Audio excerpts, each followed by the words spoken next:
Good evening, everyone, and thank you all for joining us for a design subcommittee meeting of the Boston Civic Design Commission. Today's date is Tuesday, August 19th, and this is session A of the BCDC. The Planning Department continues hosting public meetings in a virtual setting for the health, safety, and accessibility of Boston residents. I'm Christina Rico, Executive Director of the BCDC, and before we begin with the agenda, I'm required by the open meeting law to notify notify the public that this meeting is being recorded. Please turn off your camera and microphone if you do not wish to be recorded. For the record, Commissioners Garland, Kodoridis, Lubinow, and Manfredi have joined us this evening, and we are expecting Commissioner Sykes to join us as well. We'll announce him when he's entered. Tonight's agenda will include presentations for projects at 990 American Legion Highway in Hyde Park and the Gillette Redevelopment Masterplan. Tonight's meeting proceedings will follow the typical BCDC Design Subcommittee format, beginning with a presentation from the proponent, followed by comments from BCDC commissioners, public testimony, and then a discussion of next steps. While Lizzie works to promote the proponent team for 990 American Legion Highway, I just have a brief intro to read for folks here.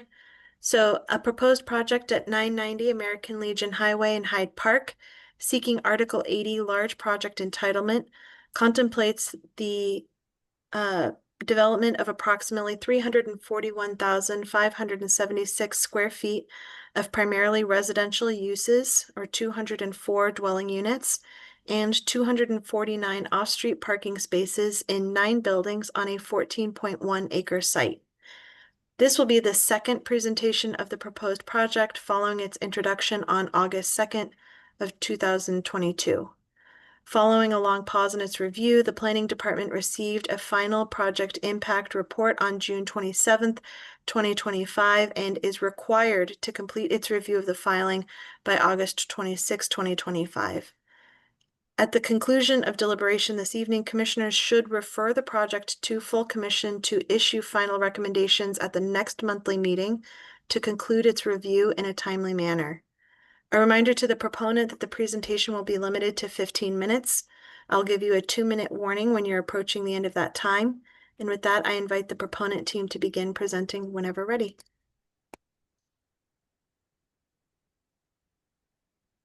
Okay. All right, thank you very much, everyone. I'm just going to share my screen real quickly. All right. Okay, can everybody see the screen that I'm presenting now? We can, Philip. Okay, great. Thank you very much. So I'll kick it off. Thank you, Christina, for the introduction, and thank you, everybody on the call, for joining. My name is Philip Shen. I'm with MQMF Hyde Park LLC, which is an affiliate of Willowbridge Property Company, the proponent. I'm joined today by Chris Sansone with Hefner Architects, and beside me, John Newton, principal with the proponent. Just as a little background and context of the site, we've been working on this site for about 5 years now. It's located at the address 990 American Legion Highway. It's in Hyde Park. It's surrounded by a mixture of single-family, multifamily, retail, and vacant land. This site is about 14 acres. We're seeing significant grade changes and a challenging topography on this site. It is currently vacant with a previously developed access road and underground utilities in disrepair on the site. Now, with the exception of that northeast corner adjacent to the shopping center, there are significant natural setbacks on all edges of the site. We have conducted extensive studies on the existing conditions, including geotechnical, tree canopy, and environmental studies that have been included in our FPIR filing and our topography analysis. And these analyses have helped us inform us on the overall project design. Now I'm going to move on to the second slide, the program. So for anyone unfamiliar with this, we're proposing approximately 204 or exactly 204 units of workforce housing in 9 garden-style buildings, 2 to 3 stories tall, and we're including a resident amenity building and leasing center. Since the previous meeting, we have removed the first floor units to comply with the underlying zoning. Our project aims to work with existing topography, and we do have a grade change up to about 72 feet from the entrance on American Legion to the southern edge of the site. We know that 58% of the site is usable open space. As far as parking goes, the project will have 226 parking spaces for residents and employees, an additional 23 parallel street parking spaces on the driveway of the site, and the net ratio of parking for residents is about 1 space per unit. Now, we know that we are not seeking any zoning relief for this proposal. For the third slide, just briefly, we're going to go through the next ones for a site aerial to give us greater context. This is a southeast view. And then the urban context showing some of the uses and lands around the site. And then for the fifth slide, this is a neighborhood context showing some of the applicable buildings around the site. Now for the next slide, design precedents, I'm going to hand it over to my colleague, Chris Sansone at Afton Architects. Thank you. Thank you, Phil. As Phil said, my name is Chris Sansone with Afton Architects. I did want to start out by looking at the sort of history of the process and some of the inspiration that we took as we started this project. So, we looked at several neighboring developments. One that, we focused on, I think more than the others, was this Olmsted Green project. So when we started looking at this site, our goal was always to lay out the project in a way that engaged the site and responded to the topographical challenges. And the way we approached this was to vary the building sizes and orientations throughout the site, to work with the topography, to work with some of the natural elements that were there, which I think is similar to what they did on this Olmsted Green project. The variations in the buildings and the different layouts allows us to provide it gives us unique opportunities to provide pocket parks and other site amenities. I think you'll see later in the presentation, we are proposing a variety of different amenity areas, such as playgrounds, play fields, and other outdoor spaces. Like Olmsted Green, we're presenting a contextual vocabulary, blending lap siding and shake siding, rendered in warm earth tones, offset with crisp white trim. The buildings are human scaled with point access blocks rather than large corridor buildings. Again, in our experience, the sort of point access blocks versus the long corridors help to create an engaging and active neighborhood within the community. Bill, if you can go to 7, please. So on the proposed plan, as Phil mentioned earlier, there is an existing access easement that kind of snakes its way through the site. So we did work with that access easement. We modified it so that it met the requirements of Boston's public roadways, so that we increased the width of it. We're providing sidewalks on each side as well as parallel parking on both sides of this roadway that becomes the spine through this community. The buildings were laid out around this roadway in a way that, again, worked with the topography and allowed us to try to minimize cut and fill wherever possible. Minimize the excavation, which in turn minimizes the disruption to the neighbors. The building topography that we settled on was this sort of garden style, point access pods of units that we then form into building footprints. This topography allows us to step the buildings in multiple directions, so side to side as well as front to back. Again, with the goal of minimizing excavation, minimizing impact on the site. The topography, like again was mentioned earlier, it rises 50 to upwards of 70 feet in some cases from American Legion Highway. So that definitely was one of the challenges that we were trying to work around as we develop this site. Next slide. So the entry to the site, we have a single public entryway into the site. There is a secondary emergency access through the back, but we have one public access to the site off of American Legion Highway.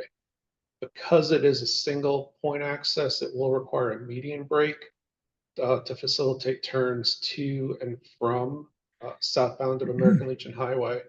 We originally did not propose this median break, but the city did request it so that there were no illegal U-turns at the shopping center further up American Legion Highway. And then the left turn out of the site will require a traffic light due to site distance and just safety of cars, coming in and traveling on American Legion Highway. I'm going to pass it back to Phil at this point. Thank you, Chris. Okay, so just continuing and speeding up a bit, for this slide, we're showing everybody the resident amenity areas, which include playgrounds and a dog park. These proposed to be for project residents. For more detail, we'll go into the next couple of slides. This is the open space plan, which is worked on by land design, and it's intentionally spread throughout the site to provide equitable access for everybody. The spaces are spread out, but they are interconnected through a sidewalk network. We have a large playing field at the entry, and this welcomes users to the neighborhood and acts as an anchor green space, expanding upon the hub of the clubhouse and leasing center. And then you move further into the site and you'll see a less active, smaller open space that are woven in between these residential buildings. We do have a playing field, a second playing field at the top of the image that is located on the opposite side of the site from the entry field. And then we have two playgrounds located oppositely to provide a similar experience for everyone. And we have a dog park as well as tucked further away from the residential buildings to provide an ample buffer. So for the next slide, I'm going to hand it back to Chris.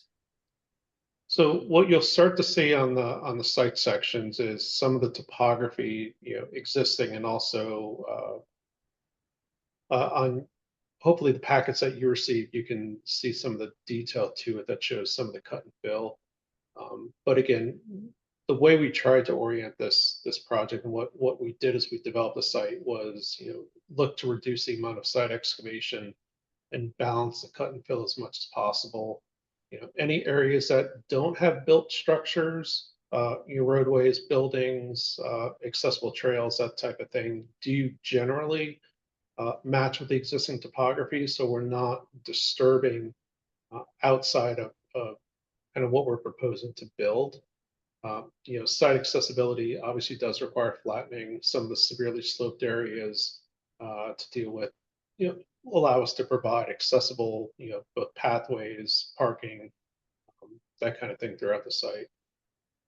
Next, Phil.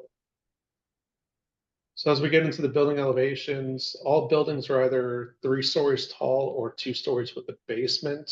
The sort of bottom right images, you'll see the 2 stories with the basement, how they step, front to back.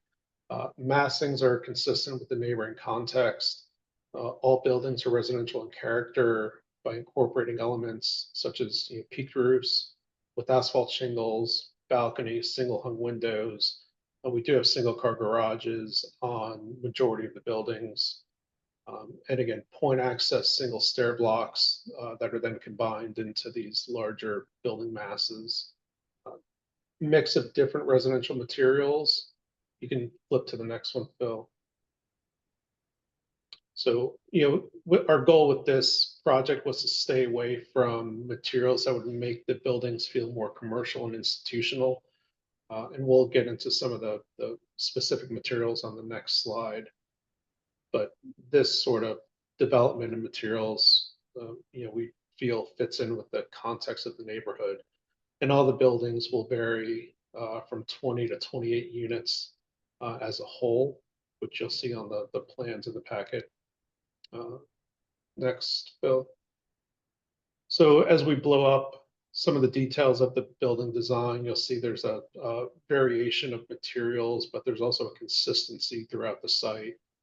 So it's, contemporary but residential feel is what we were envisioning, what we were designing for. Selected materials that were consistent with the type of project, residential homes versus large commercial developments. And you'll see on the information here is a combination of, lap siding, board and batten, shakes, trim, asphalt shingles around all the buildings. And the entry, so these single point access blocks, all of the blocks are accessed from this sort of glass stair tower.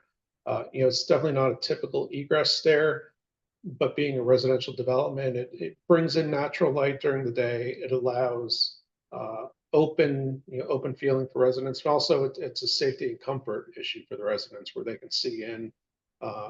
No, you're not walking into an egress corridor, which you don't know what's inside at night. So this, I think, sort of helps with residential experience and also breaks up the elevations on the buildings.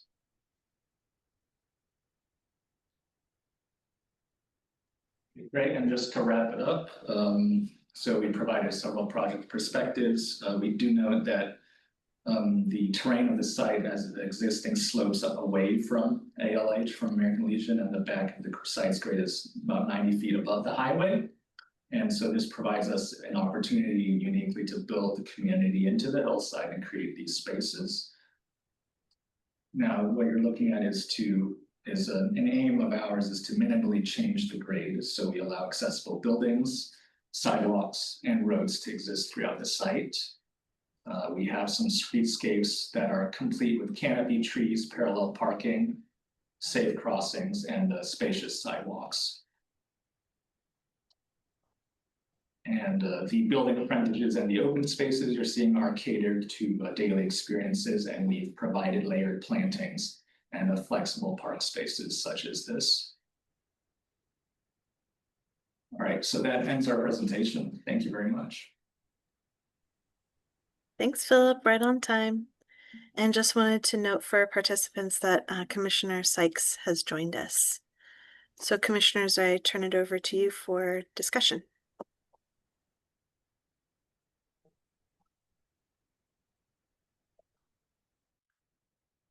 Does anyone remember, or who was the group that saw it last? Maybe starting there would be helpful, of the commissioners. I did, Kurt. I may be the only one. I did see it too. Oh, you did? Yeah, yeah. Oh, That was a while back. it was a while back. It was what, 3 years? Yeah. So I think I'll go first.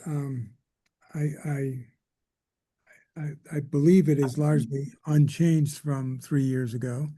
And my recollection of our conversation that night 3 years ago was that there was a general consensus among the commissioners that from a density, site planning, even topology point of view, it was not what our expectations would be for the site in terms of being a suburban product on a piece of real estate that could have significantly more density, could have a more urban topologies, and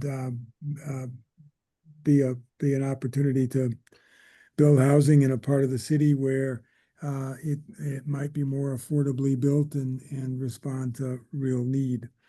I think that I can't say I went back and compared what we have in front of us to what we saw 3 years ago, but I think that I think it's largely the same, if not exactly the same. And maybe I should ask that as a question. Is it changed at all from 3 years ago? Hi, this is John Noon. Thank you, David. The real change is we removed the first floor units. That's really the only change from what you've seen before. And so, John, were those was it first floor and then townhouse? Or what was the arrangement before? Just So to it was, kind of it was, remember. it was, we didn't have tuck-in parking garages to the degree we do now. What we were confronted with was a project that we needed to shape and form that was fully compliant with zoning. Yeah, And units on the first floor are conditional use. So we removed those units. This is workforce housing, and reduced the number of units. We would still prefer, at the end of the day, to build the quote larger project, which you originally saw. However, there's just too much pushback from the community on what we're proposing. We're kind of caught in what they call the crosshairs between a community who wants to preserve open space that unfortunately is not owned by the community, but has been in the community for a number of years. The history of this site goes back decades. This was a previously developed site. There was a 80s condo proposal here. They put in the spine road, they put in the utilities. In fact, they even built the clubhouse on top. So we were really constrained, David, by the topo, the geotech, the tree canopy, and ultimately the zoning. And that's what we came up. I'm not going to debate with anyone. I know we're in the city. I'm very familiar with the city, but clearly this is more of a suburban setting. It's dictated by all the adjoining uses around us, and primarily single-family homes, multiple cars per house, and then the old 70s product garden style. Nothing of this scale has been built in Hyde Park in decades. So it's a very unusual site. Our partners, the Jubilee Church, has been interested in developing this. They picked us, and we've been proposing what we consider is an enormous need for workforce housing. And unfortunately, we've been kind of fighting it out with the BPDA. The court's always slow. This project's always slow under the jurisdiction of land court as we speak. So we would much prefer to work it out with everyone than end up having a judge decide what it's ultimately going to look like and include. So we did have a lot of constraints, but back to your original answer, open space, all of that kind of stuff are relatively same. We just removed the first floor units. right. Thank you. I too remember that first presentation, and David, you are remembering and reflecting it accurately. And I guess I'm just disappointed that we haven't gotten at the greater demands of our time, which is not an 80s configuration. I respect the development constraints, but I think the needs are much greater, and the opportunity here to concentrate and densify development with some respect to the surrounding landscape. This is a unique opportunity in the city as development goes, but it's also a unique opportunity to consider how to leave much more natural space that the site now has to it, regardless of how it may have been intended before. I guess I'd like some clarity. I thought I heard you say 1-to-1 parking ratio to units. Is that correct? And is that the total amount of vehicle space on the site? Because on the one hand, I saw the garages. I wonder if there's other parking spaces or if everything else is roadside parallel parking. Can you clarify that? Yes, Kathy, it's John Noon from Willowbridge. So there's 3 parking components we have. We have direct tuck under spaces. We have parallel, public street, private street parking, as any traditional Boston roadway would have. And then we have parking lots. And the 1-to-1 is really being dictated by the BPDA. It's just far enough away from the orange line that it will be car dependent, and 1-to-1 is pretty much the lowest we can go on this site. So the aggregate, just to clarify, the Yes, aggregate I'm of sorry, the everything you just aggregate. described. Yes, it's a ratio, yeah. Yeah, okay. And a question to BPDA, I presume that is the requirement, as it's just been described. And then is this, project, required to follow Birdo as well, or is the timing, not going to work there? Can you clarify?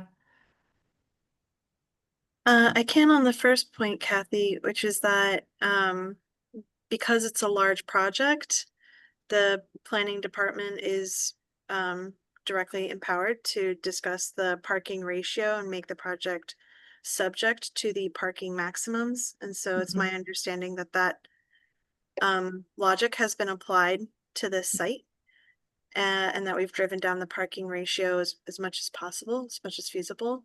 The second question about Birdo, I'm less personally familiar with. I mean, the project filed back in 2022, so anything that became a requirement after the project was formally filed does not apply to the project. Okay, got you. And then one final question, the roadways that are weaving their way through this development, are they all private as well? There hasn't been a final determination on that. We have designed, originally the BPDA requested that it be a quote, public street. We've designed it to the public street standards. So it complies, but it ultimately hasn't been decided or discussed with the BPDA and I believe the Public Improvement Commission at some point, but we've taken the steps. So it acts, feels, and looks like a public street. Yeah, I'm taking note of your point about a traditional Boston street having parallel parking, and if this is a public street, that makes sense. If it's a private street, I have some questions about the overarching vision for how this entire development will. I think that's not the most elegant or efficient way to handle parking in a development of this size. Yeah. But if it's public, that's a different story. Yeah, again, we were requested to do it from the, now we gotta remember, Kathy, this has been almost 5 years, so a lot of people have Yes. come and gone from the BPDA, so we're agnostic about it, to be honest with you. Personally, I did not originally submit this with parallel parking on the street. It was requested of us. Now, if it's requested of us to remove it, we'll be happy to remove it. We're, again, agnostic about that detail. I think, Kathy, the point that you make about whether or not it's public and that it's design treatment versus its care, custody, and control, I think the planning department shares the perspective that if they are public streets, they should be designed to public street standards. And if they are not public streets, then there is perhaps a different design solution. Got you. And one final timing question as well.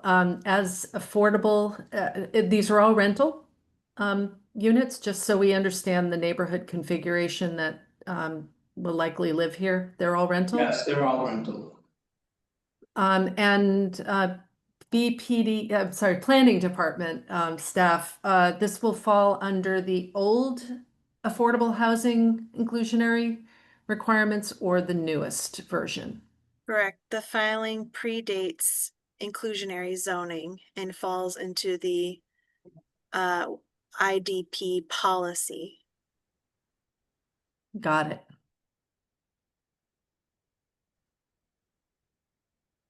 Okay, I hand it over to my colleagues because I'm talking too much. Not at all. The context is really helpful.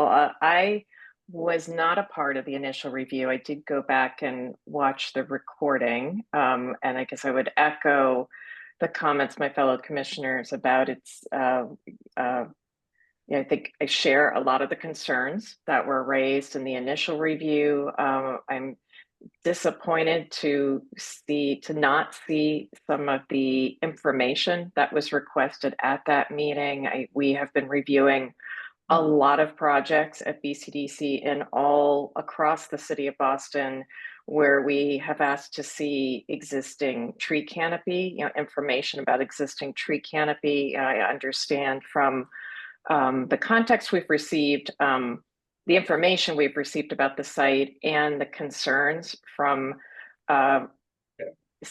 residents in the neighborhood about just, as we think about the resilience of our city and just the, particularly in an environmental justice community, the need to consider the value of, or the need to preserve some existing shaded areas and existing natural environment. I'm just curious if there's anything. I know sometimes there's a appendix, if you have any additional information that could help us understand the existing tree canopy as well as the topography of the site. I understand. I first of all appreciate that you're adding housing to a city that desperately needs it.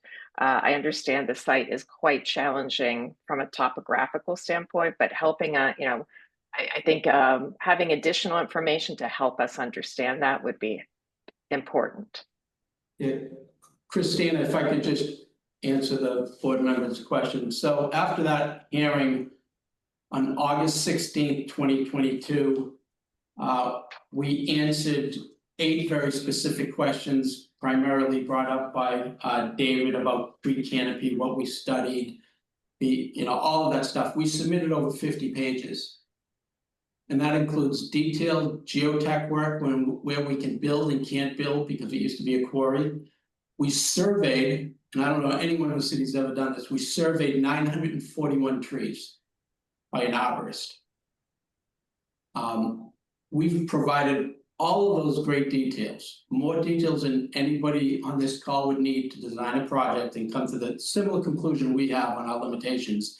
The BPDA has that document. It's unfortunate it never made to the board members after we resubmitted it. So maybe they could circulate it again and you could see it. But we went through great lengths. And I've designed and built a lot of projects on making sure we were studying the site appropriately before we ever filed. And when you— And I did circulate the document to the commissioners. They receive hundreds of pages of text to prepare in advance, and it's possible that this one escaped Commissioners Lubinau's attention, but the document was sent in advance materials. There you go. Thank you. Everything you need, hopefully. Thank you. And I'm confident, thank you, Christina, for acknowledging that. And I will also acknowledge that we do receive a lot of information about the projects. I'm just thinking in light of your presentation to the commission, being able to incorporate some of that information would be helpful to you, to the project. I did have some questions. I appreciate the previous discussion about are these private streets or not, because it does seem the development seems very internally focused. And one of the principles we have as part of the commission is looking for, not only how new proposed development fits into the existing context, be it the topographical, natural context, or the built neighborhood context, but also how we can make connections. So I think in terms of navigating the challenges of the site, of community concerns about access, I would encourage you to look at opportunities to increase the number of connections through the site, so that there are opportunities for people, not only, I realize the vehicular connection is one way, but just allowing people to walk through the site. It would be also what's hard to see in the plan, and no doubt it is in other materials that were part of the package that were shared with us, but understanding a little bit more detail about the site circulation, where the building entries are, would be helpful. Thank you. Just as a footnote, the original proposal had a number of connections throughout the property, starting from along American Legion Highway, natural trails leading up to the lookout, sidewalks from American Legion, bringing people up through the site. And we did have a trail system, an actual trail system throughout the entire site. Even though the challenge of the topography, we were able to do that. Those are the benefits that are in the larger proposal. Unfortunately, right now, we are looking at the as of right proposal, which does not contain as many of those benefits. John, can I interject just 1 minute too? Phil, can you go to the overall site plan? Any one of these I think is fine, but I think one of the other challenges is, the area in front of the amenity building, in front of that clubhouse, noted off of American Legion Highway. So kind of that area is the part of the site that has sort of more mature, old growth trees. So, any additional connections, we're kind of battling, right, preserving the old growth trees, the tree canopy, with introducing new access points and how that sort of comes up into the site. So I think that's one of the, aside from topography, that's one of the challenges with any additional access points along American Legion Highway. And some of the other, sides of the project, especially on the very south side of this image, then we get into Crane's Ledge, which is, literally a cliff. So any connection points on that side become challenging. And it starts to slope up as you come off American Legion Highway. So connection points are, obviously challenging, and we're also trying to balance preserving what, is natural tree canopy that's old growth with providing these connections. Okay. I'd like to jump in here. My name is Jonathan. It's first time I'm seeing this project, Phil and John. So bear with me. I have just a couple of basic questions that you may have uncovered or spoke about a couple of years past. But you mentioned zoning compliant a couple of times. I'm curious, what is the driver from your standpoint to design the project to be as of right zoning compliant? To avoid any variances. Understood. Oh, it's simply just to avoid variances. That's. Well, this is the same locus where the same community groups stopped the Little Home for Wanderers. And I'll just leave it at that. So as a developer, as a business approach to this site, we weren't going to file something that needed variances. And 5 years later, we were right not to do that. I see. Okay, so it's literally it was clearly a business decision based on the previous actions of some of the community advocates in that neighborhood. Okay, all right. So I was trying to understand if community collaboration was, in your mind, on the table, off the table, because trying to marry that with some of your. Jonathan, we've done a lot of things in the city, a lot of successful projects. We tried to collaborate day one. We didn't say no to one community request. In fact, the community members will tell you, nice project, wrong location. Never had an issue with the design. We submitted, just to give you a depth and breadth, 1,900 pages were submitted on this project. We answered 248 questions. We answered another 434 questions. We had 4 sidewalks, 24 calls with city officials, 71 reports, designs, and submissions, and 148 plan sheets. So a handful of community advocates have decided to go for it, right? Let's see if we can stop development there and get control of this privately owned site from the Jubilee Church. And it's unfortunate. I've been doing this for 35 years. So that's their gamble, right? They took the gamble and maybe they'll win, but if they don't win, unfortunately, we're going to get a compromised project on that site, which I'll admit, it's not perfect, but we've had to compromise it to stay within the zoning. So it's been a very frustrating process. It's been almost 5 years. And we offered them everything. We offered access to Crane's Ledge, which is not even on this property.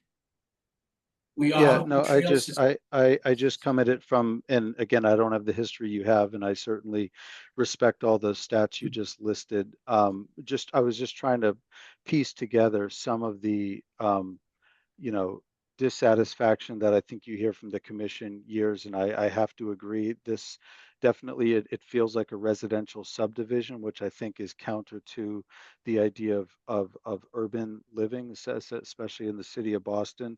And when you think about some of the words even you used about maximizing, or sorry, minimizing excavation and impact on the site, the fact that it's so spread horizontally, to me, it looks like you're utilizing almost 100% of the site. At least that's the way it looks. There's a 90-foot grade change. Okay, So at one point, we had the BPDA asking us to do a single building like we did at the Parkway in West Roxbury. sure, right. And, you know, so if we came out and proposed that, how would people feel about the degradation in the site work and the tree canopy loss? So we Well, approached this that's site kind in of the where I most was. sensitive way we could. That's kind of where I was going. Is you don't have a large number of units site considering. I think you said 204 units. Right. Seeing that over two buildings or something, in my mind, wouldn't be mind blowing. I would just like to maybe, if you could flip to slide 5 for a second. You started with, or maybe Phil started with some precedent of what's in the neighborhood. These are the buildings you said were in the neighborhood. To me, they look like your standard multifamily apartment buildings, which again, you said were in the neighborhood. And then you flip to slide 6. If you go to slide 6, you frame this as an aspirational reference, but I'm not sure that this is in the neighborhood. So again, back to this idea of the scale, the density, and what is a direct response to the neighborhood. I think buildings more akin to slide 5 seem to me more akin there.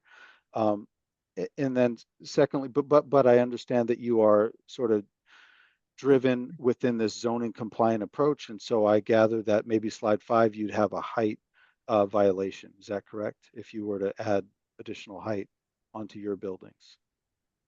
Yes, that's correct, but Okay. with all due respect, this is not that far from the site.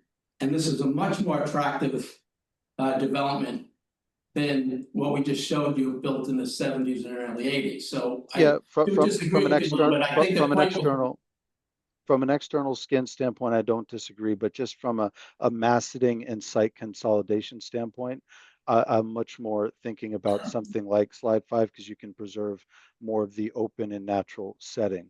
But understanding that you're going to stick with the zoning compliant, I would like to maybe offer some compliments to what I see on the screen and then look at your elevations and kind of compare and see if you're would be open to some design modification there. To me, what makes this particular set of buildings work is that they look like there's a wholesomeness to them. The gable end forms, even the color, seems to be really comprehensive in the sense of using the color to anchor the corners of buildings, to change plane, to express height or hierarchy on the site. The boldness of the window trim, the fascias. There seems to be a nice, simple, clean New England gable end architecture that I'm seeing here. If you can flip to your elevations, that I don't know what page they're on. On this, though, some of those general moves I'm just not seeing come across here. I'm seeing this sort of gray beige almost take over the entire series of lower levels, and then you've got something accenting at the top. And I'm just wondering if you can pick up on more of that what you saw in Olmsted Green. This to me seems a little more fractured, where, and if you can flip again, I think you have another slide after this. Yes. Next It slide. just I would say it just feels fractured. Like go to your zoom in image. You have a zoomed in image. go to the next area. Yeah, this one's a good one.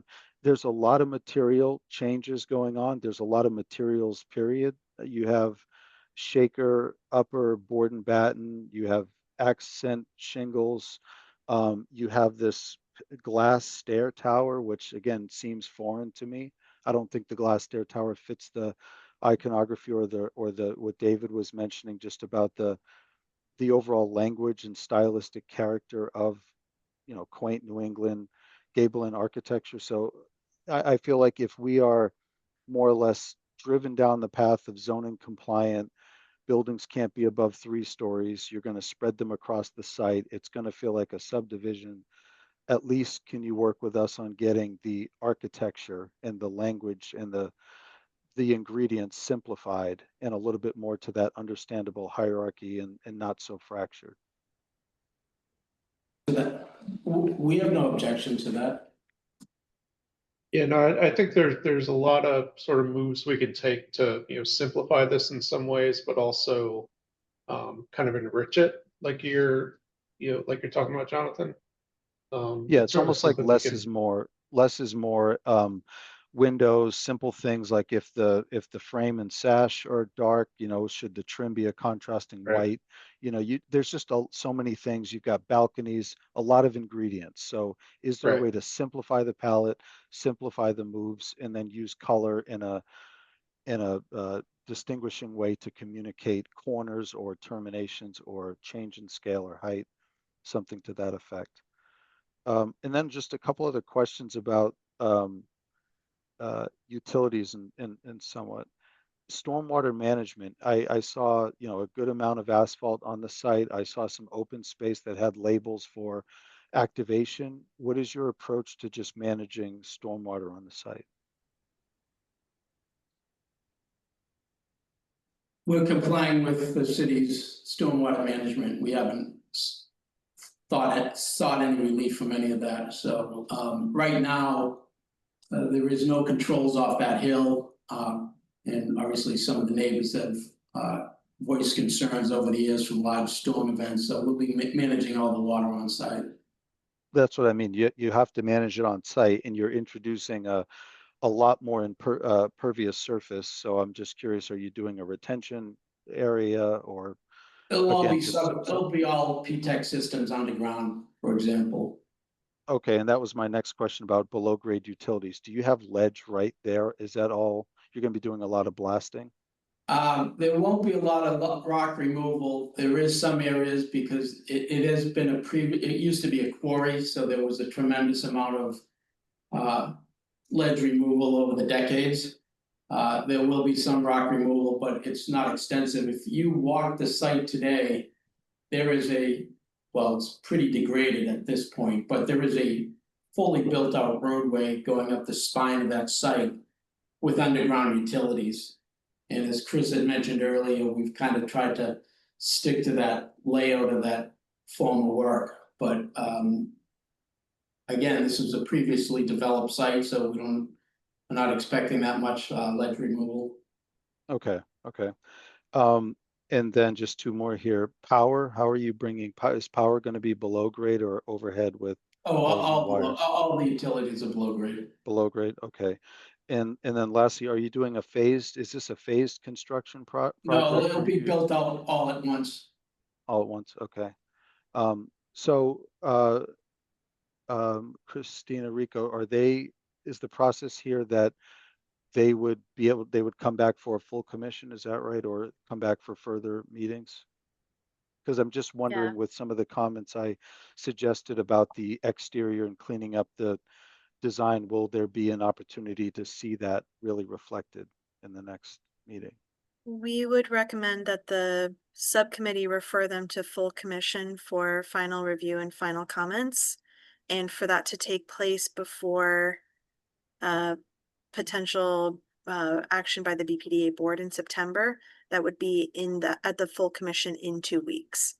So Okay. it's quite a tight turnaround time, but I think we've heard your comments here, and it sounds like John and Philip and Christopher were interested in working on those things that you identified. So Okay, so it would be great if we could actually see that. And I want to be clear, I'm not asking you to go back and copy what you saw at Olmsted Green, but if that's your reference, and I'm not expecting you're just going to have a slew of colorful buildings, is what I'm saying. But what ways can you simplify this and really think about a clean version of New England architecture?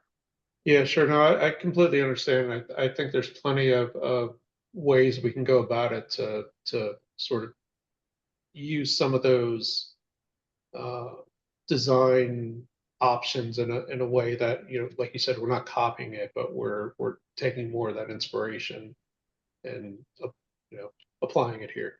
Yeah, and one last one is there's another similar project, Washington Beach. I don't know if you looked at that one, you might think of that one, but that also found a way to incorporate some flat roof areas because I notice here everything is a gable end, but they did have some 2 and 3 story you know, buildings, and at the corners there was some flat roof and still kept the punch window. And you know, you might think of how that could be integrated. Yeah, we can certainly take a look at that and if there's something we can do to mimic some of that. Commissioners, I'd just like to flag for you the time. We've been at deliberation for more than 20 minutes, and I'm sure that we have folks here who are interested in providing public comments. Would anybody here, before we discuss the what will be next steps, because we're not issuing a formal recommendation this evening, can I go ahead and take any public comments? Yes. Yeah. let's do Yeah, that. but just before you do that, what I would Sure. say is I am quite confident that all the other commissioners who are not on this call, if this is coming to full commission, will want to know what was presented quite some time ago and what has changed. You know, we sort of started the conversation. So I think it would be really helpful to show how you've improved upon the feedback you got, you know, years ago, and which direction you're headed in, because I think that we'll have that conversation again. I guarantee you. So, so that's the only point I wanted to make. Thanks, Kirk. You broke up a bit there, but I think we got the gist that demonstrating change in between the meetings is perhaps one of the most powerful narratives a proponent can provide, particularly when the commission is issuing its final recommendations. At this time, we'd like to invite any members of the public in attendance who may wish to contribute public testimony to raise your digital hand, and I'll call on you. If you're calling in by phone, dial *9 to activate the raise hand function and *6 to mute and unmute yourself. Please state your name and any relevant project affiliation information, and please keep your comments to 2 minutes.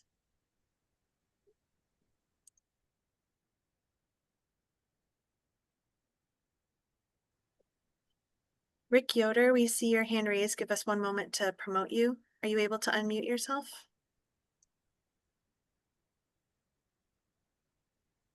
Yes, I Great. Go think ahead, it Rick. is. Okay.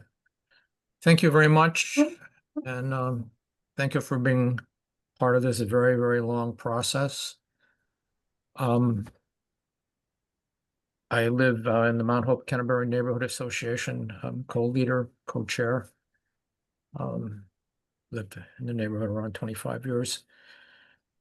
No, there's a lot to talk about. One is just to clarify, in case people missed it, there will be no affordable units in this proposal, this most recent proposal.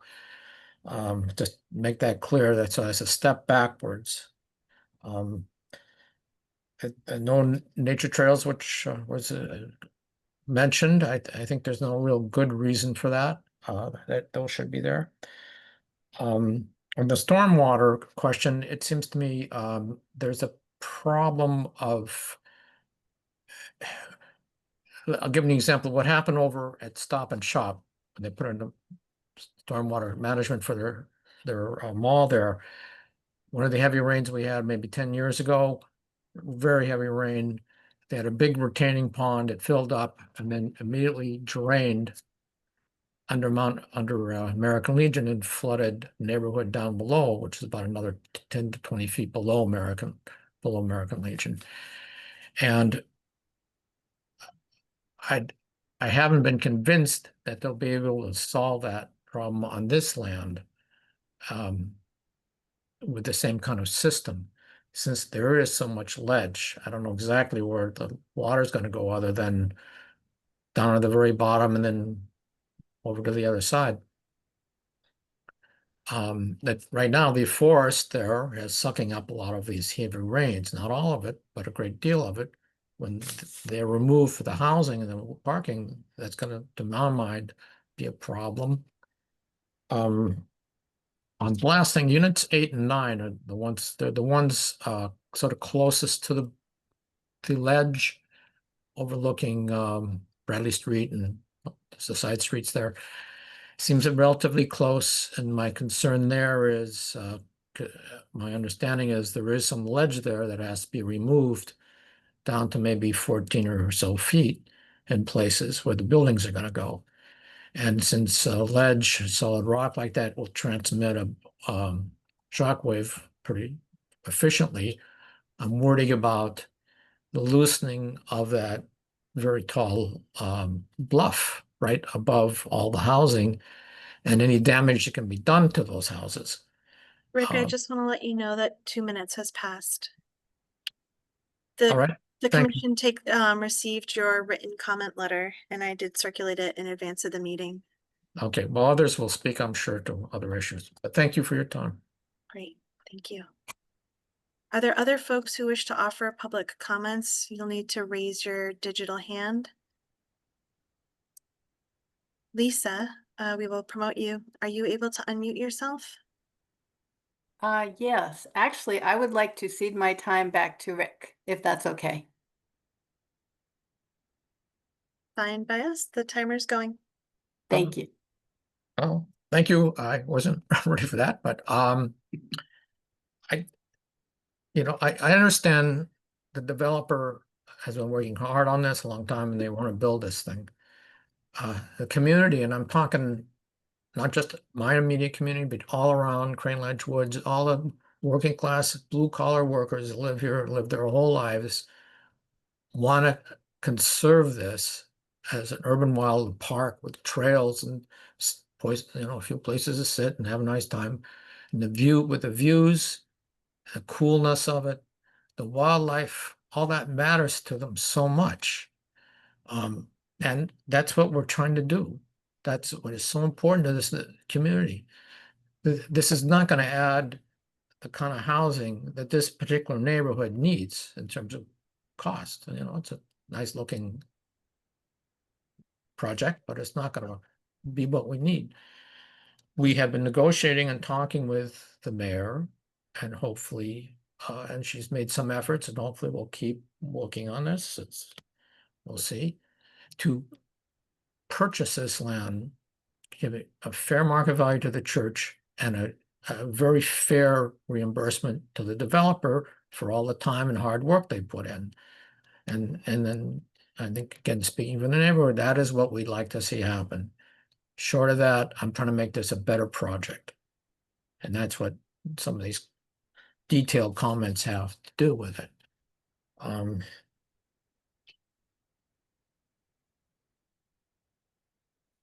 Those are, I guess I touched on some of the things that I think haven't really been addressed. But and even if it's built to have a maximum amount of open nature available to the public, not just, people who live there, is important to us. Thank you very much. Thank you, Rick. Martin, are you able to unmute yourself? Yes, thank you. Thank you very much, Christina, and thank you for the opportunity to comment. I come from a very different part of Boston, the Back Bay.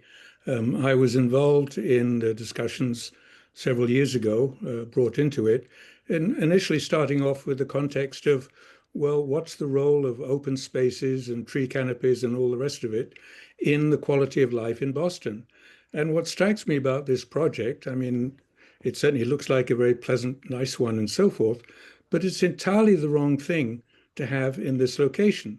Not only because most of the people in the community that I've encountered who have very much impressed me with their thoughtfulness and good faith and commitment to the city and to the neighborhood, but it's just the wrong thing to do here. There must be other locations where it makes sense to put housing within that general area. Why do you want to destroy a very rare open space that is extremely valuable. That, to me, does not make any sense at all. So, as I say, I've no objection in particular to the design. It looks very nice, but it's the wrong thing in the wrong place at the wrong time, and it doesn't meet the kind of housing that we desperately need in Boston, which is a lot more affordable than what is proposed here. So for that reason, I really personally fully support the idea that the best thing to do with Crane Ledge Woods is to preserve it and to find other locations and develop. For goodness sake, the city doesn't have a strategic or master plan for where housing makes sense and where it doesn't. And it's about time it developed it. And if it had one, it would show that this project, as I say, the wrong thing in the wrong place at the wrong time. Thank you very much. Thank you, Martin. Right on time. Are there any others who wish to contribute public comments? Please raise your digital hand and we'll call on you. Okay, Commissioners, seeing no additional hands raised at this time, we will close the public comment period and ask you to discuss next steps. No vote is needed this evening. Christina, Can you give us the broader perspective on public comment that has come in writing through this, either the whole process or recently? I just don't have a sense of the dimensions of it. Yes, the planning department received more than 400 public comment letters over the course of the review of the project. That includes, of course, in response to the PNF, the DPIR, an FPIR, and now an updated FPIR. I think many of the comments this evening are similar to the comments that you've heard here verbally this evening. Lots of folks interested in a potential win-win solution that looks like public acquisition of a portion of the site, which I think Martin just spoke to. And, you know, concerns over housing affordability and ecological sort of impacts and concerns. All of those public comments, you know, of course, are compiled in the scoping determination and available publicly. Okay. Christina, this is David. Yes. First of all, I want to thank Martin and Rick for their comments, which were very thoughtful. And my fellow commissioners, who also made some very good comments. I think given the time constraints and the overall schedule of getting this back to full commission, I'm going to suggest that all of the comments taken into consideration and the proponents and very important and right on topic comments. I am going to suggest that we send this to full commission with strong urging of to the proponent to address the comments that they've heard tonight, but allow the planning department to maintain the schedule that they are required to maintain in terms of getting to full commission.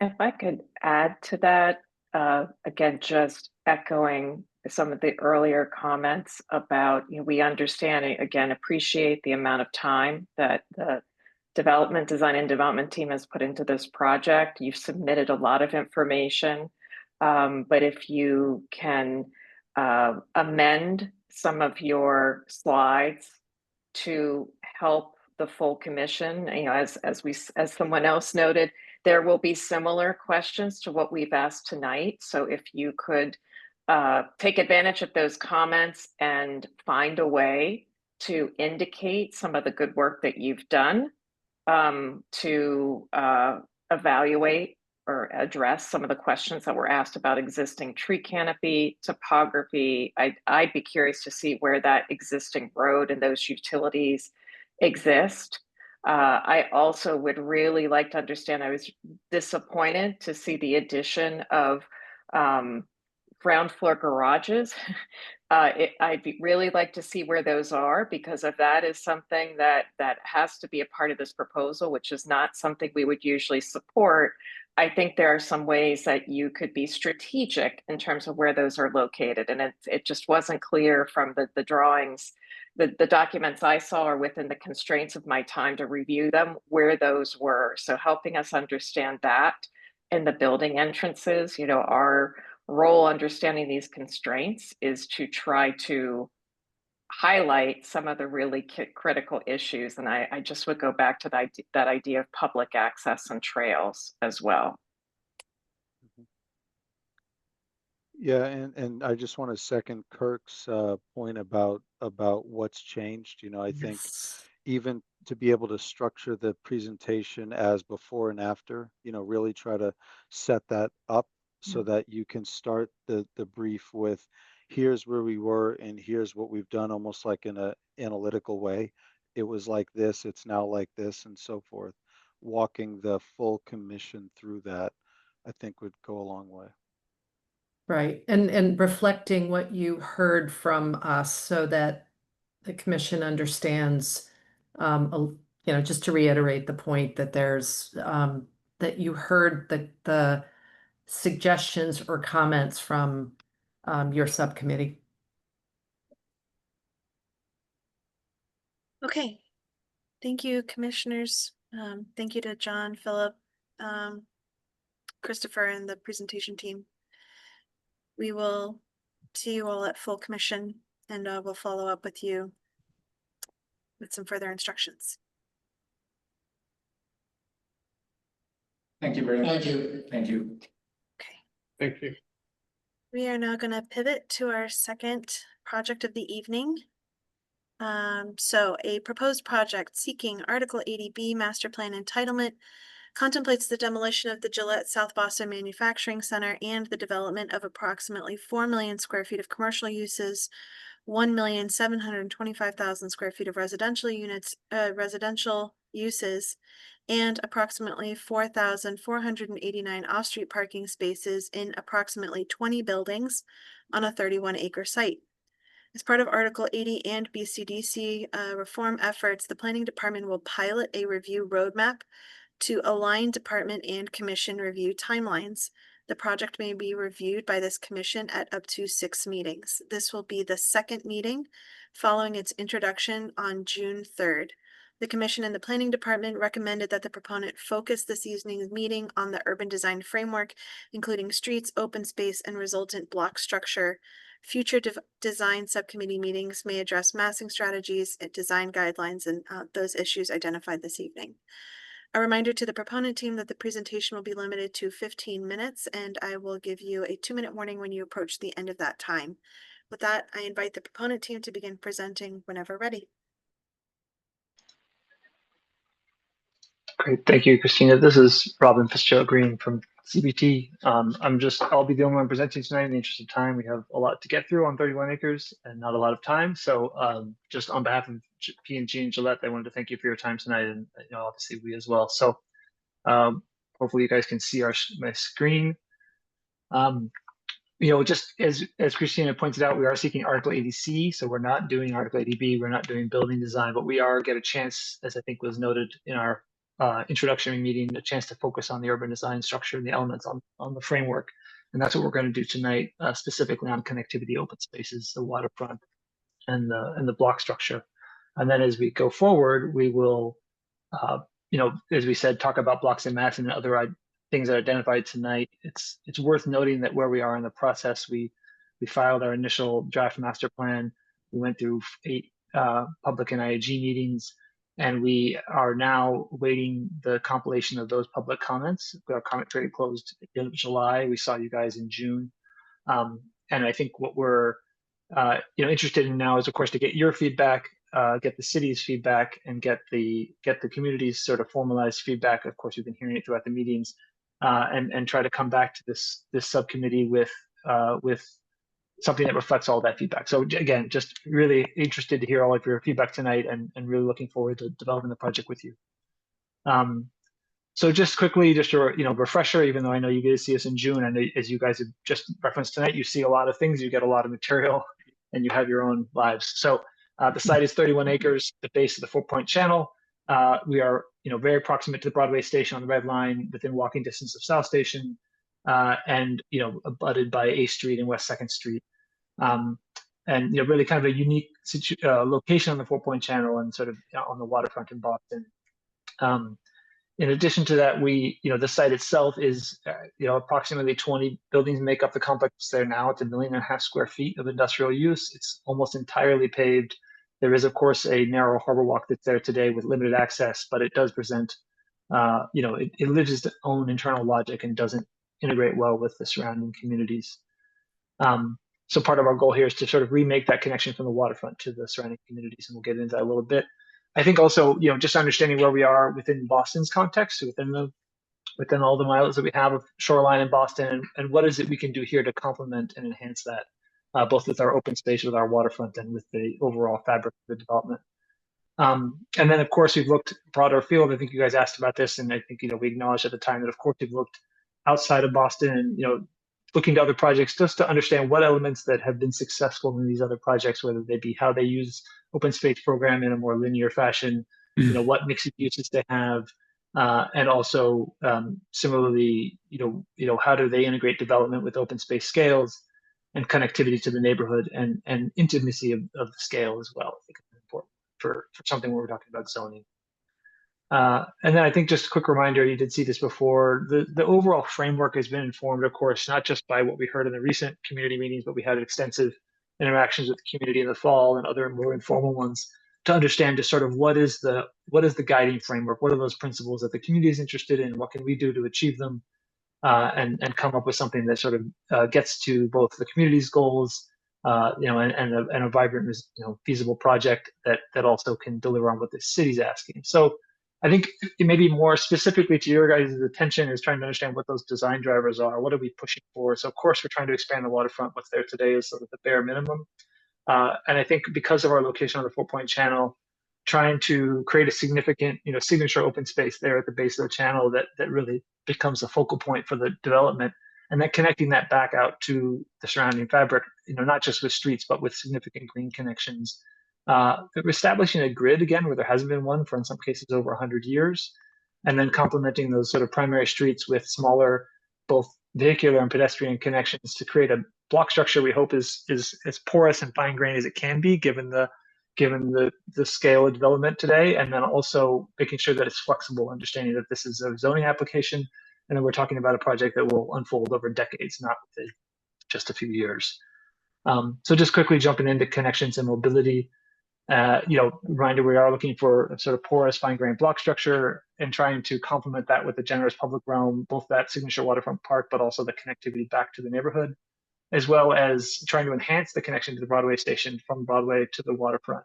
The city's interested in a transit connection that goes from Broadway station all the way to the Reserve Channel, and so extending Richard Street through the site will enable that direct link. And I think it's something that obviously, our site is crucial to, and we've been central to our thinking also. And then, of course, there was a historic street grid here, and we could show you that in a little bit, trying to reestablish that as well as the sort of other pieces that make this a more human-scaled site, and then improvements to our edges, which would be A Street and West 2nd Street in this instance. So just a reminder where the site sits today, a little bit about how that fits into the context of both what's there today as well as what's been approved to our north with other developments within the 100-acre master plan. And then understanding that what we're really trying to do here and what we're talking about tonight is not the building fabric themselves or even the massing, but the connectivity both to the waterfront, to the neighborhood, and what are we picking up on from the neighborhood context, the neighborhood fabric, how are we connecting that to the waterfront and creating something that can be vibrant, as this project develops over the next decades. So quick sort of plan of what's existing today as the site it is now. A little bit about, this is a map from 1899. So there was an existing street. It was called Granite then, but it roughly aligns with Necklace Street today. Westford Street was there previously. There was a Richards that terminated at Granite, as well as a Baldwin Street that terminated at Granite. And then what we're proposing, and we'll get into a little bit more, is the reestablishment of some of those historic streets, obviously the Richard Street extension and what it does for transit is important, and then the smaller streets to complement that, so that we have a block structure that I'll zoom in a little bit, and is nothing, trying to keep blocks to as small as possible, but as a flexible size that they can be commercial or residential as this project unfolds. And then also understanding that we've got street widths that can do everything we need them to do from a pedestrian, bike, and vehicular perspective. And just a little bit on that, obviously we have the extending Necco Street through the site all the way down to West 2nd Street, Richard Street, which will also incorporate bus lane for transit, West 1st Street reestablished and to include a bus lane as well, and then secondary streets, and then a shared street on the waterfront to both sort of enliven that frontage of those waterfront likely to be residential buildings because of their scale, and the sort of that piece of the Full Point Channel waterfront promenade. Pedestrian networks, of course, that complement that, and some of these are pedestrian only, and we'll get into that in a little bit. Connecting back to transit, and then also connecting into the other networks to our north and to our west and south. And I think on the bicycle perspective, we're interested in making sure that the primary streets have dedicated bike infrastructure, as well as ensuring that the South Bay Harbor Trail has is connected through the site in a resilient way. We can get into the details, the elevations later, and connect to some of those abutting networks. And then from a transit perspective, as I said, that this what the city has sometimes called the Tide Line, which would connect reserve channels to the Broadway station, would come westbound on Richard Street in our proposal, and eastbound on West 1st Street. We basically have a turnaround of some kind at Broadway. All these details we worked out with the city as this project unfolds, and then complementing that with the existing bus network that the city has. And then I think it is important to think about also, as we think about these blocks, which they have fronts and backs. They will have fronts and backs no matter their use. Where is service likely to be? Where can we put parallel parking so that the businesses that are there in the parks have access for not just the people that are using the buildings themselves, but other people using this as a destination? And then how do we create a livened waterfront and concentrate our uses, which whether they be retail or community spaces or other civic uses on Necco Street, on Richard Street, West 1st, and A. And I think just a couple of views to help you understand the sort of scale of what we're talking about. So this is Dorchester Avenue today, looking north from Broadway Station. And then this is under the proposal, what we'd be doing, obviously, to open that up and make a better connection both to the waterfront and to the station itself. And then similarly at Richard Street, this is from A Street today. Obviously, Richard Street just terminates at A. And in the future, the idea is, the dream is to have both a bus connection, obviously cycle tracks, wide sidewalks, significant more tree canopy, and also importantly views beyond. I mean, you can see even the Hancock Tower is visible from this location. So I think that's another thing that we're excited about as we consider the way these connections are shaped and how wide they are and what we can put into them. And then similarly, A Street, A Street has been planned to be expanded and does have some improvements in its sidewalk and bicycle infrastructure. But through this project, we can extend that all the way down to West 2nd Street through widening of A Street and introducing setbacks so that we have tree canopy and we have safe cycle routes, we have safe crossings. And similarly on West 2nd Street, which today doesn't have any tree canopies, you can see what can we do to provide tree canopy and introduce sidewalks and spaces to turn this into a place that people actually can use. And then other types of connections we have which are not vehicular are, this is Mount Washington Street, which today terminates into A Street. This is at the northern end of the site looking west over to the 4 Point Channel. Is where can we create pedestrian connections and plazas that are of a similar scale to the streets, but don't have any any cars whatsoever, and really are just a way to both, in connect back to existing green spaces. There's a small pocket park at Mount Washington and A Street, and connect back out to this extended and enhanced waterfront. And that, those kinds of connections are elsewhere in the project as well. And on the right-hand side is the proposed 232 A Street. So that's a development outside of our project. And then I think another thing that we've been interested in, and I think may be useful for you guys to as you evaluate this and give us suggestions and recommendations, is looking at what else has been done at a similar scale, whether that be FAR, height, open space, what other projects have been approved or developed. And so this is a comparison of our block structure and dimensions with Vampire. Again, obviously there are differences, and this is not a game of our development is better or worse, or our proposal is better or worse, but just to understand what has been proposed. We are excited to be able to show larger and more generous streets to accommodate all the things that we've anticipated here, as well as concentrate that open space on the waterfront, and in some cases deliver more open space. But we really are excited about the opportunities that this structure is giving us today. And similarly, this is Seaport Square, which is a fair bit denser, has a similar amount of open space in terms of percentage of the project, but obviously is concentrated in different ways and used differently. But also, we have significantly more unbuilt space than Seaport Square and a lower FAR. Of course, it deserves more FAR. It's in the Seaport, and we're decidedly not in the Seaport, and so I think that's something that we have to think about. But obviously, we're not talking about density so much tonight, but more about the scale of these connections and the scale of the open space.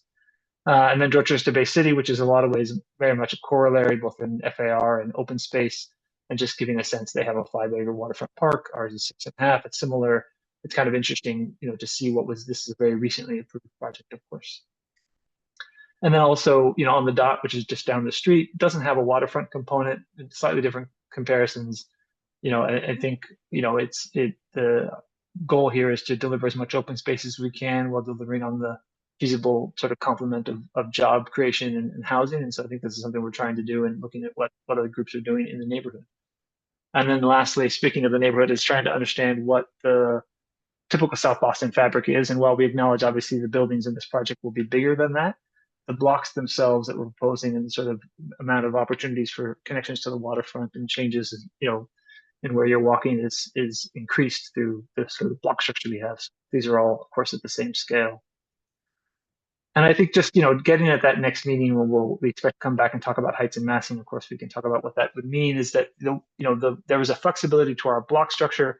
And there's also, what's on the right is the height zones that were identified in the filing for the master plan. And the height zones are intentionally loose fit so that they're flexible, so that future Article A/B filings can, whether they be housing or commercial, can sort of meet what the demand is of the day, but also allow for, creativity and design and setback for coming to this commission for feedback, and not overly prescribing exactly which parcels or exactly which height. It's worth also pointing out that the heights we have here, if you did build to the maximums that we're showing here, we'd have well more than 50% more FAR than is proposed. So we're relying heavily on the FAR restriction here to make sure that we have the flexibility of heights, but the opportunity for design creativity and skyline and other elements of urban design that will be important for that. And just quickly on the waterfront park, I'll try to go as fast as I can, of course, is, it's an important piece of this. And what we're doing here, though, is zoning. And so what we're trying to think about is both the scale and location of the open spaces, how that works with the waterfront edge and the resiliency necessary, and then how does that integrate into existing networks. And I think we'll kind of go through that as we do. And same, also thinking about what else is in the neighborhood now and what else could be added. And so that's both understanding what's there today as in the context of program and what might inform the scale of the open space. And also, as we, I think, talked about before, spending a lot of time with the community, understand what are they looking for to put into this open space, and what does that mean for defining the dimensions and the locations of the open space, and what it is that we're showing. Obviously, we're not designing the open space as part of our ADC filing, but we are designing the sort of limitations and the minimums of it. So that's something we're interested in getting right, and making sure that we don't preclude anything that the community is looking for. And I think, that also means looking at similar scales, that this is a good reminder of the scale of the opportunity here, that, the Christopher Columbus Park, Pierce Park, Exel Park are all a very similar scale to this park that we have proposed at the base of the channel, all beloved spaces within Boston, and how do we make this one similarly successful? And then, of course, as we think about it, we can't just, it's not just about scale, it's about access to sun, ensuring the landscape is healthy. And so, what we're showing here is that, over 70% of the space will have at least 6 hours of sunlight. The recommendation to keep grass alive is somewhere between 3 and 4, grass being maybe the most sun-heavy, sun-needy plant there is. But I think the point really is to think about making sure that we have not just a successful landscape and the right scale for the program, but that this is a healthy, thriving landscape, throughout the year. And we'll get into that, of course, more in the future. And then on the resiliency front, it's acknowledged, of course, that this is an entry point for sea level rise. It's something that the community and the city has known about for a long time. And so, our project is of course going to be a part of that solution. And I think, the city itself is recommending, or is designing, excuse me, a berm that would sit behind the existing harbor walk today. It's an earthen berm. It's still in design. It's still evolving a little bit exactly what it will become. I don't think it's any surprise. There's of course questions around its funding. So the point is what do we do here to ensure that we can deliver the same performance, whether this berm exists or not? But we are certainly designing around the idea that it would be there, and then but we also could provide the same protection if it was not. And then, what we are proposing too, I think just to point out, is the existing seawall is there today. And we're not proposing elevating the seawall itself or the harbor walk itself, but creating that resiliency behind that point. And we'll show you some sections about how we achieve that. But in addition, obviously the building parcels themselves and the roads would be elevated, but how do we elevate as much of the park as we can to ensure that everything stays dry now and well past 2070? And where do we draw that line of protection? So I think that's something this project is exploring. And in doing that, how do we connect both to the Southborough Harbor Trail to the west, and then to future developments, and there are both Harbor Walk and Harbor Trail to the north. And so we're creating both a dry, elevated walk and cycle track, and then maintaining the existing Harbor Walk, and it's sort of focused on the water. So a couple of sections quickly. The existing Harbor Walk is at elevation 16. We could, within our 100-foot setback from the water, elevate to 22. Further back and enable better visual connectivity to the waterfront and to the water sheet.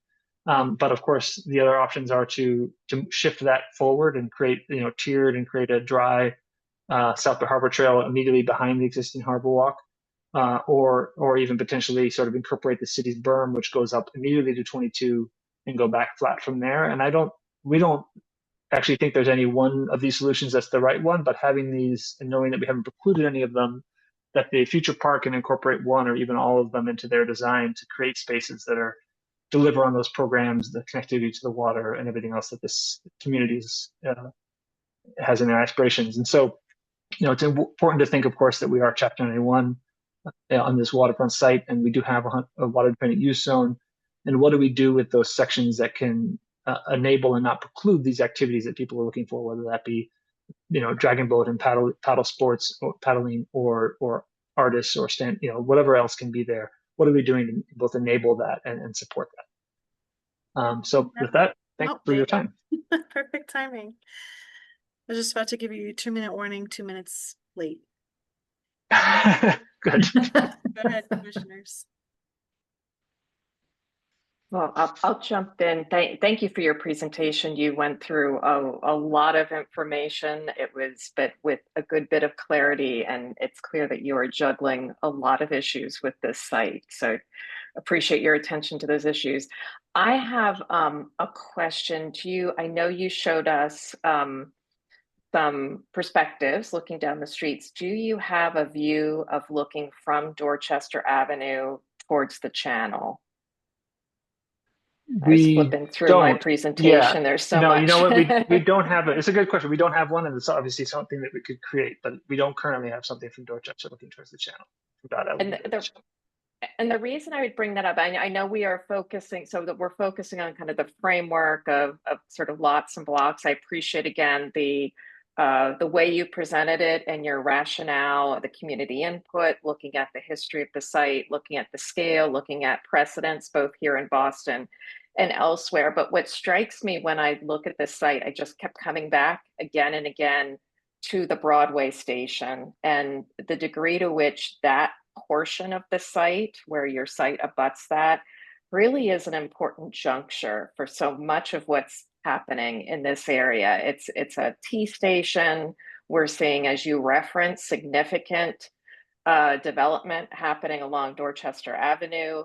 And then there's this desire to create the sight line to the channel. And also I'm just thinking about the sight line to the city. So this is a juncture in an area that is changing dramatically And it's not clear to me when I look at the plan that you present. Everything else is very logical, but when I look at that portion, I almost want you to do a study of that area at a larger scale to understand what's happening, because I think that's going to be really critical for the legibility. So a key portion of urban design is legibility. Giving people not only the view corridors, but kind of a little bit of the iconography of, to help understand. And I've lived in Boston now for closing out 15 years. And I came from Pittsburgh, both older American cities, but I often will get disoriented in Boston because of, partly the age of the city, partly because of the way all these grids and, natural spaces come together. So I think if you can really focus on that, that'll be really critical in making this development, for lack of a better word, sing, and to also give it a sense of identity. And also I want to just commend you on your navigating the scale of the site, and because I think that's also an opportunity to think about what buildings, are taller, beyond the zoning or what you can build to, but how can they also help to identify the person passing through, help the person passing through the site navigate it, and also help people, just as our Prudential building does. I often use that as a landmark in knowing where I am when I'm elsewhere in the city. So I'll stop there. Thank you. No, it's point well taken. I think we are also very focused on the intersection. I did want to point out, and maybe I misunderstood your question. We do have this view from, this is effectively standing at the head house that's sort of sitting in the middle of the intersection there, looking north. And then what would happen, if I can get that slide to advance, excuse me, in our proposal. But I appreciate that there's an opportunity to explain to you guys more about all the ways this is complicated and exciting. And as you said, I think a really important intersection for the and sort of zone of the site for those points about wayfinding and knowing where you are and connectivity and everything else that you talked about. So thank you. And both, I'll just add the view from the site and then also the site, the view to the site. Thank you. Yeah.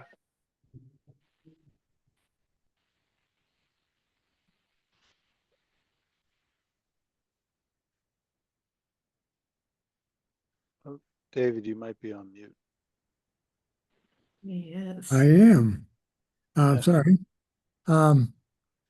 Robin, first of all, that was a really good presentation. You covered, as Anne Marie said, a lot of ground.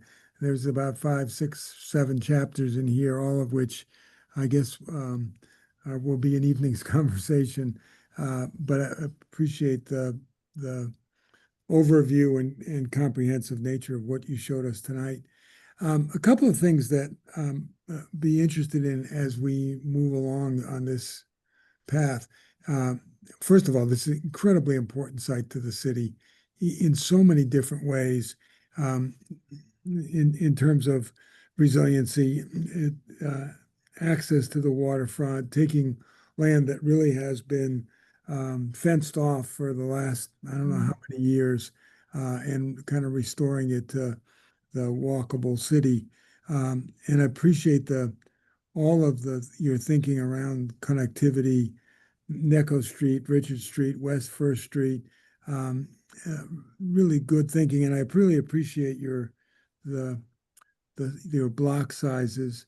And I guess one of the things I'd be very interested in hearing you explain more as we get into the finer detail is, I noticed on some of the early planning block pages, you had dimensions on those blocks. They were really of as I don't remember the adjective you used, but a really fine grain, which I think is wonderful given the proximity to South Boston, how important those view corridors are to the residential neighborhoods. But then I realized as you got further in, that some of those are not streets, they're you call them view corridors, and kind of the difference between your plan on page 18 and your plan on page 20. I'd love to hear at some point in the following weeks, how we kind of assure the permanence of those view corridors, that We don't see, this is a marvelous plan. And then, so now flip to 20, and I want to understand how those pedestrian ways in those blocks, kind of in the middle of the Yeah, page. we have a pedestrian way here. Yeah. Yeah, Yeah, how and we you, can get into the details of how we control that. And I think Christina mentioned at the start is also understanding what we can do within the zoning context to enshrine those things so that they're yeah, preserved, as you said, but give them a flexibility that allows them to be, so we don't have something sort of frozen in time here that 25 years from now someone can't do anything good with because we couldn't see too far ahead. yeah, no, exactly. That's really, you hit the nail on the head. The other thing I suspect we'll get into as we move through the process is you've got streets that are 60 feet wide and buildings that are 300 feet tall. And so creating some step backs, at least the conversation around step backs and how that will work to get light, daylight on the sidewalks into streets is going to be very, very important. The 60-foot is very comparable. You showed it actually on one of your comparatives with Fan Pier. It's very comparable to what's happening in Kendall Square on the Volpe parcels, which have 250 with penthouses, 275-foot tall buildings, and they are 60 feet building wall to building wall, but with mandated step backs in that massing to avoid the sheer wall coming down all the way down to the ground. So we'll expect, I'm sure, to have conversations around that. But this is a great start.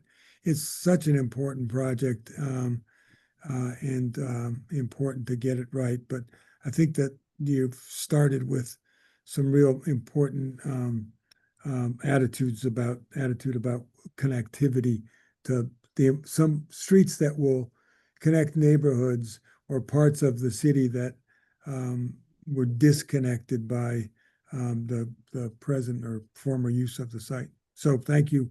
And this was really, really a nice introduction to it all.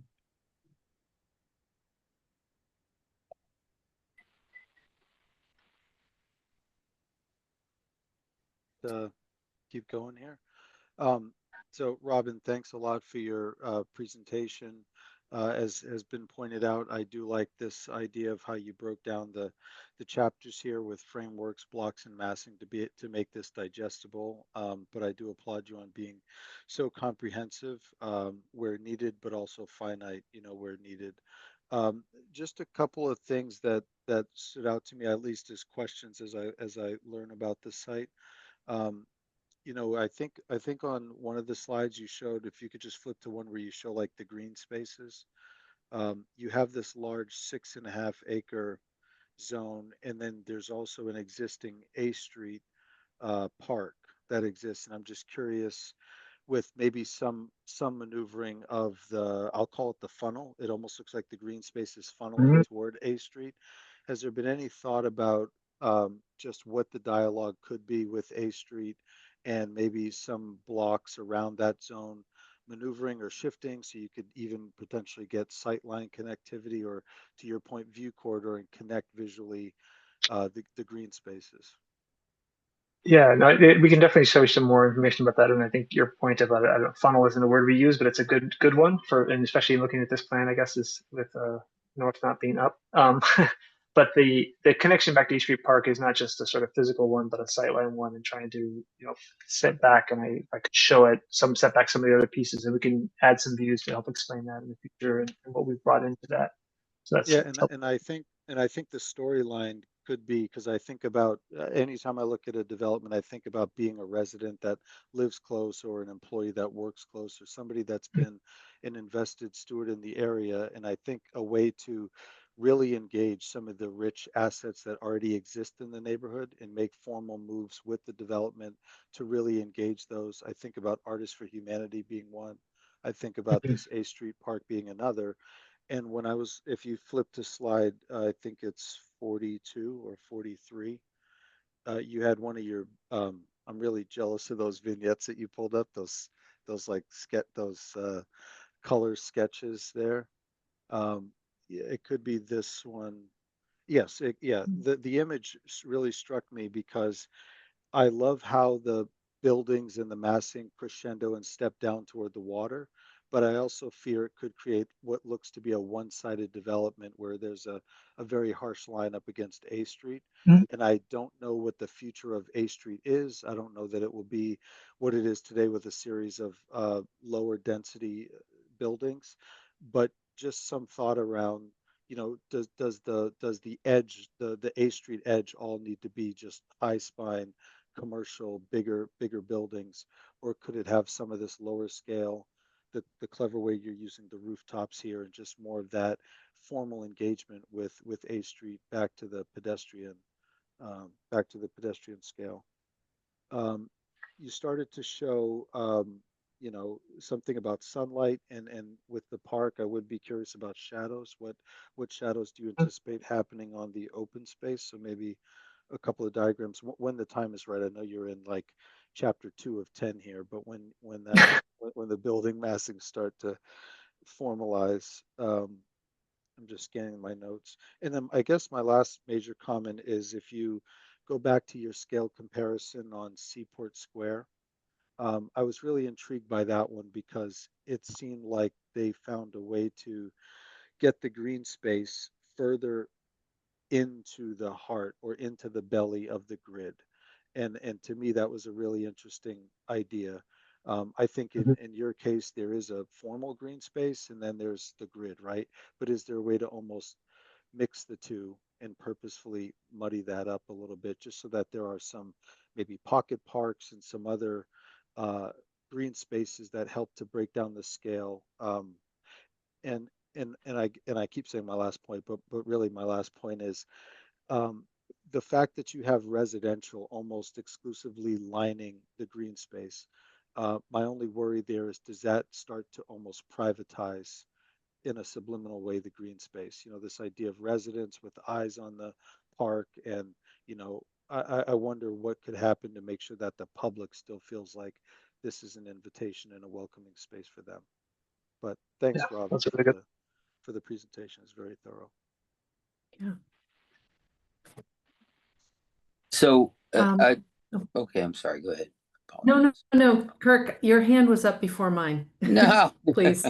it's a virtual thing. So what I wanted to share was I saw a diagram that alluded to a inventory of open spaces and places, and I wanted to encourage you to think about what else is around this project and what is unique about the place. Obviously, there's a 4-point channel, etc.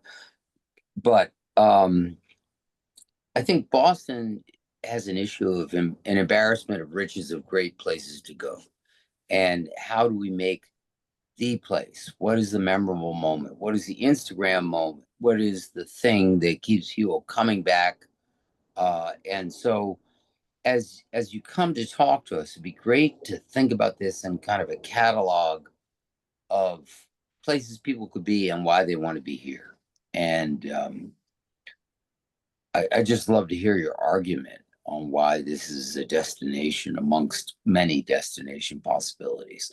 So that was something I think that really is about placemaking in a small city with too few people to go in all the great spots. So let me stop there. Go ahead, Kathy. Well, thanks, Kirk. And actually, maybe my comment sort of moves in that direction. I really enjoyed your presentation, so thank you so much. I think you brought both a lot of rationale and clarity to where you've landed. And I love that you looked at historic street patterns, obviously the adjacencies, and really asserted greening strategies throughout the roadways that you're proposing. I'm remembering from your first presentation, I think it was your first to us, a comment that I believe came out of the commission, and it's sticking with me this evening as I'm looking at the roadway and open space layouts, and that is the civic infrastructure, and I mean by that more than strictly the open space, demand for housing, the infrastructure of resiliency, et cetera. If we were and this may be dealt with not just in the actual look at buildings next time around, but I'm thinking of circulation and desire lines through here from one end to the other, whichever direction, and how it relates to uses that might ultimately support a growing and dense neighborhood. And we talked a little bit about schools. We talked about other uses that naturally occur in, maybe not naturally, but have evolved in other neighborhoods over time. And at this stage of the game, I wonder how the roadways, the walkways, and other spaces, or the transportation infrastructure is relating to the needs that go above and beyond new residences and new retail and possibly other, office that might appear in here as uses. Because it feels to me like that flow or those locations are going to be key. And maybe this is just a note for the next time around, but I wonder if you can just speak to that at the risk of sounding too theoretical. It seems to me that if there's a place for a public school, a place for a community center, or a zone or an area that you plan on fostering those, how does the street pattern relate to that, so that it's accessible to the broadest number of people flowing into the neighborhood, from within the neighborhood, or across the neighborhood and through it? No, I mean, I obviously would love to come back and talk more about it, and we're always talking about this in the context of zoning and where we are, and what are we fixing now, and what are we sort of, as opposed to, we're doing a lot of not precluding in this process as opposed to dictating, and that's a mindset we've kept. But I think it's something we want to talk about, and not just that we have active frontages, but of course some of these can be those civic uses you're describing, and how do we, as I think I was saying earlier to the comment David made, how do we ensure or enshrine some of those things so that those things do occur, and they occur in places that make sense for the street network and for people's accessibility and all that. But I think that's something that's certainly within our purview here in the zoning document, and we just want to make sure we get right and get your feedback on. But we can talk more about that, I think, as we move forward, for sure.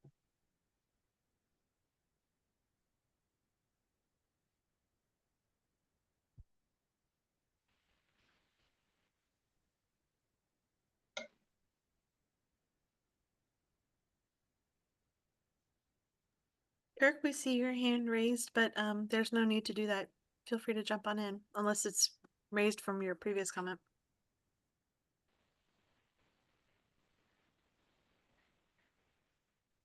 Might be. It could be from this previous one. Okay. Well, commissioners, maybe let's see if there's public comments while you think about how we might set up the next subcommittee meeting. At this time, we'd like to invite any members of the public who in attendance who wish to contribute public testimony to raise your digital hand, and I'll call on you. If you're calling in by phone, dial *9 to activate the raise hand function and *6 to mute and unmute yourself. Please state your name and any relevant project affiliation information, and please keep your comments to 2 minutes. Tom, are you able to unmute yourself? Hi, Christina, I am. Thank you. Tom Reddy, live off of A Street in Wormwood in the Fort Point neighborhood. Thanks for making time available for public. I'd like, this is an intensely complex project. The conversation today has been kind of centrally focused on what's happening within the 31 acres. I just ask the commission to start to think about the surrounding neighborhoods. So what's going to happen with the site, depending upon uses, building height and massing, is the zoning. The applicant has asked for 4 times the number of parking spots. that's currently available on the site today. Now, in and of itself, that's an interesting conversation, but it requires roads that feed the site. So where are those vehicles going to come from? None of that was talked about tonight. How those are actually going to feed into the site and then be distributed throughout the site, none of that was discussed. Nor has it been discussed the traffic patterns that are around the site and would flow through the site when these roads are put in place. So clearly, I'd ask that to be part of the conversation. Similarly, it's a transit-oriented development with a primary access point being Broadway Station. There's been very little conversation about the number of people that need to get to that station, how they safely get to that station, what roads would they use to get to that station, et cetera. So I'd ask, once again, it's outside the boundary of the site, but clearly it needs to be a conversation with the site. And I'd also ask that as it relates to adjacent neighborhoods, right? Chinatown's on the other side of the highway, public housing along Broadway State, around West Broadway. How are those EJ neighborhoods going to get access to the site and how do they fit in? Lastly, with this the block structure, appreciate street widths. We're really focused on the road widths, so they're very narrow and slow the cars down. It would be good to know what streets are going to be service streets. We made that mistake on the 100 acres. So which streets would have loading docks, et cetera. We love the idea of pedestrian corridors versus streets. How do we maximize that? And I'd ask that the block structure of Fort Point, right, which is the adjacent neighborhood, be included in the conversation. So thank you. Thanks, Tom. Sorry, I'm just taking a moment here to scroll through participants, and I see only Tom and Kirk's hand raised here. Are there any others who wish to contribute public testimony? Or public comment, I should say, as this isn't a hearing. All right, commissioners, seeing no additional hands raised, we're going to go ahead and close the public comment period for the project as we discuss next steps.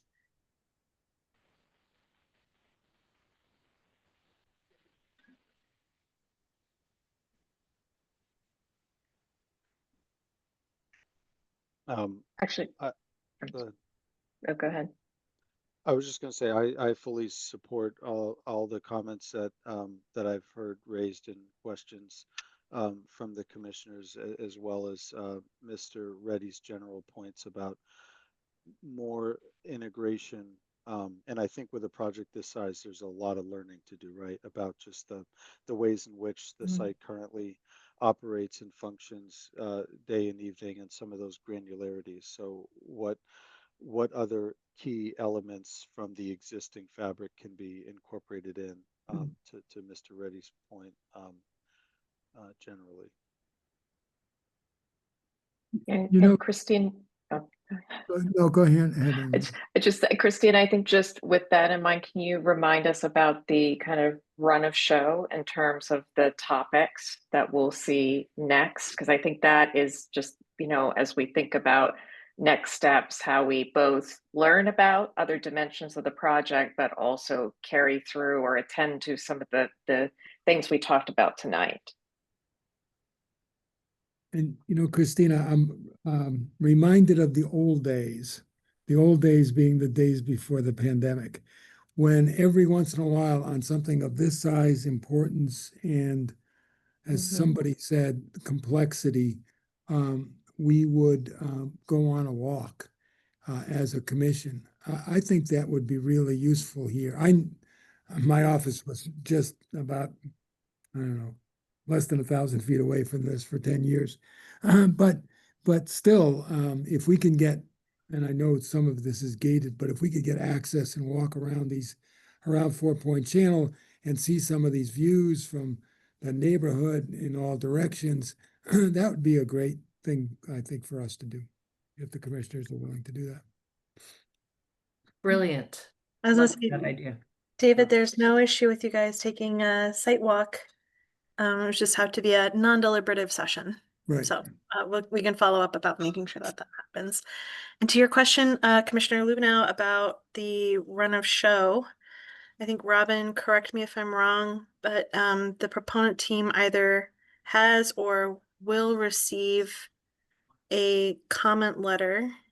I know you've Yeah, had we one haven't, we series of haven't things. we haven't received the comment letters yet. I think we will imminently. I refreshed the page, an hour ago when there was nothing there, but very soon. And then we will also get the city's sort of consolidated comments. I understand it is by Labor Day, but I don't want to hold anyone to that or quote this time. So we haven't received those comments yet after the close of our comment period. I think the thinking here, Commissioner Lubinow, is that they would have received that material. And I think we could discuss whether or not, having received that, if it's worth revisiting this conversation about the framework after those formal comments, or moving straight into a discussion about building massing. I think we had proposed that because of the meeting limit, the 6 meeting limit, we've had an introduction and now a subcommittee. We wanted to make sure that we're, making maximum use of the number of subcommittees that we have remaining. And so it's important that we sequence them in a way that we're able to both introduce new material, so that you're not drinking from a fire hose of material every time we meet, but also that the proponent has time to incorporate changes and demonstrate those changes to you before moving on to the next new thing. So it's 31 acres is difficult to metabolize. Sure. Right. And I'm sorry. Go ahead. Oh, go ahead, Jonathan. I was just going to ask, as an extension to that, will the final scene in the show, let's say, be to approve or to move the PDA forward? Is that with some general boundaries around that, or is it the PDA plus the first building or something to that effect? It's just an ADC entitlement, just the PDA master plan. Okay. All right. Thank you. Yeah. So just to follow up on my earlier question, or just to propose, so I think given I have great confidence in Robin and your team, given what we saw tonight, and your ability to communicate a lot of information, a lot of complex information concisely and clearly. So I would just encourage Christina, as we pilot this process of really trying to build in some predictability for our proponents and for everybody participating in this process, that our goal is to stick to that schedule, but I would just challenge the BPD team and the proponent team to both move forward with the planned run of show and agenda, but to also build in, address some of these issues that we've talked today. As we all know, design is iterative. It is not neatly packaged into little chapters or containers. So I think if there's a way that you can work, the collection of you can work, and then, with each subsequent meeting, provide a little bit of an update, because that's always one of the challenges we face, is there's continuity among commissioners attending these meetings, but there are people dropping in and out. So I think, if there's a way that we can both direct, that we can be apprised of updates in the design team's thinking as you progress, while in response to our comments in the previous presentation, but also present new information, that would be, the ideal as we move ahead. Sorry, that was a lot. I don't know if that made sense. No, it makes sense to us, Anne Marie, and I think also we will plan for a double session for just this project, so that maybe we can have that conversation be clearly, give a generous amount of time to update on both. Great. I see a comment here in the Yes. chat from Sarah McCammond to have focus areas of the project posted in the agenda. Thanks, Sarah. Today's focus area was all 31 acres. So, but I understand the request for more topic specific information in the agenda. And I think also just in your, to the extent it's BPD staff and or the proponent, just a brief recap to, again, on these, particularly these large scale projects, to reorient us each time so that we can be as focused and responsive as possible. I think will just help support the entire process. Okay. Well, I think we have some clear next steps. Robin, the planning department staff will follow up with you guys. And we thank the commissioners and the members of the public who gave their time this evening. And we will say good night. Thank you. Thank Good night, you all. everybody. Thank you, everyone. Bye. Thank you.